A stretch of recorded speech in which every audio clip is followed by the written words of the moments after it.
छत्तीसगढ़ अपने घने और फैले हुए जंगल क्षेत्र के लिए विख्यात है और साथ ही विख्यात है औद्योगिक क्षेत्र के लिए। बढ़ते विकास के साथ औद्योगिक क्षेत्रों का विस्तार होता चला गया और घटता गया बहुमूल्य वन क्षेत्र। छत्तीसगढ़ राज्य के कोरबा की सामाजिक और सांस्कृतिक संरचना में वन एक महत्वपूर्ण भूमिका निभाते हैं। ये जिला वन संपत्ति में समृद्ध है। वन जो घनी मानव आबादी से घिरे थे, ईंधन, चारा और छोटी लकड़ी के निरंतर उपयोग में लाए जाने से दबाव में थे। इस निरंतर दबाव के कारण क्षेत्र के वन घनत्व में कमी आई और ऐसे क्षेत्र बिगड़े वन में तब्दील हो गए। वन विकास निगम ने कोरबा जिले के ऐसे ही डिग्रेडेड फॉरेस्ट में पुनः व्यापक वृक्षारोपण कर पर्यावरण में सुधार किया है। अत्यधिक खनन से इस क्षेत्र की मिट्टी पूरी तरह से नष्ट हो चुकी थी। क्षेत्र की उत्पादकता में सुधार के लिए मिट्टी और नमी संरक्षण के प्रयास भी किए गए हैं। औद्योगिक क्षेत्रों में पर्यावरण सुधार एवं हरित आवरण के विकास हेतु अधिक से अधिक पौधे लगाए हैं। इसके लिए औद्योगिक प्रतिष्ठानों के साथ दीर्घावधि के एमओयू किए गए हैं। प्रतिवर्ष खदानी क्षेत्रों में डंप्स पर उपयुक्त प्रजातियों के पौधे लगाए जाते हैं और उनका रखरखाव किया जाता है। यह अत्यंत कठिन क्षेत्र है एवं यहाँ की मिट्टी अनुपजाऊ होती है। इसके अलावा नॉन डंप क्षेत्रों में भी पथ एवं ब्लॉक वृक्षारोपण किए गए हैं।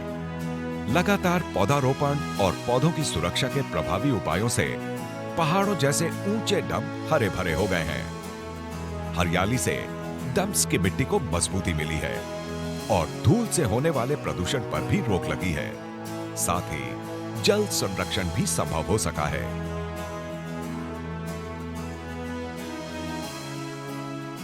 छत्तीसगढ़ वन विकास निगम वनों के विकास, पर्यावरण संरक्षण और पर्यावरण सुधार के लिए अनेक काम करता है। इसमें मुख्य रूप से जो ज़मीन बंजर है या जो खदानें बेकार हो गई उनकी ज़मीन है या जो पड़ती ज़मीन है और उसके अलावा जो औद्योगिक क्षेत्र की ज़मीन है उसमें मुख्य रूप से प्लांटेशन करता है।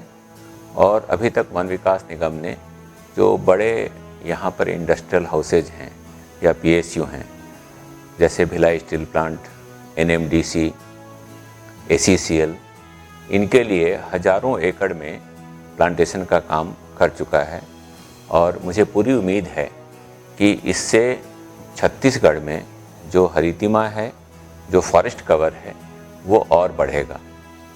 जैसा आप जानते हैं कि विकास के लिए कई बार आवश्यक होता है कि हम पेड़ों को काटें, लेकिन छत्तीसगढ़ अकेला प्रदेश है जिसमें अभी भी फॉरेस्ट कवर कम नहीं हुआ है और इसमें छत्तीसगढ़ वन विकास निगम की बहुत महत्वपूर्ण भूमिका है। वन विकास निगम ने विभिन्न औद्योगिक संस्थानों जैसे Bhilai steel plant, NMDC, Mahanadi coal fields, ACCL वगैरह से अनुबंध किए हैं और खदानी डंप और नॉन डंप क्षेत्रों में पौधारोपण के कार्य किए हैं। 2011 से अब तक 50 लाख से भी अधिक पौधों का रोपण हमने किया है। विगत वर्ष से हमने रेलवे की रिक्त भूमि पर भी माननीय मुख्यमंत्री छत्तीसगढ़ डॉक्टर रमन सिंह जी के मंशा के अनुसार रोपण का कार्य प्रारंभ किया है। इस साल भी हम 30 हेक्टेयर में रेलवे की भूमि पर वृक्षारोपण कर रहे हैं। छत्तीसगढ़ राज्य वन विकास निगम हमारे यशस्वी मुख्यमंत्री डॉक्टर रमन सिंह जी के मंशा अनुसार जंगल और राजस्व बंजर भूमि में प्लांटेशन का काम करती है और इसमें प्रदेश में हरियाली बढ़ाने में सतत प्रयासरत है। जो टारगेट हमें मिला है, पिछले वर्ष हमने 80 लाख पौधों का पौधारोपण किया है और इस कड़ी में हमने विभिन्न औद्योगिक संस्थाएं जैसे एनएमडीसी, भिलाई इस्पात संयंत्र और एसीसीएल, एनटीपीसी, अनेकानेक जो भी हमारे औद्योगिक संस्थाएं हैं उनसे हमने सीएसआर मद से राशि प्राप्त की और हरियाली बढ़ाने में छत्तीसगढ़ में हमने पूरा काम किया है। भारत सरकार ने ही विचार कर माइनिंग एरिया को और सुरक्षित बनाने के लिए उसके आसपास के क्षेत्रों में पौधारोपण करना अनिवार्य किया।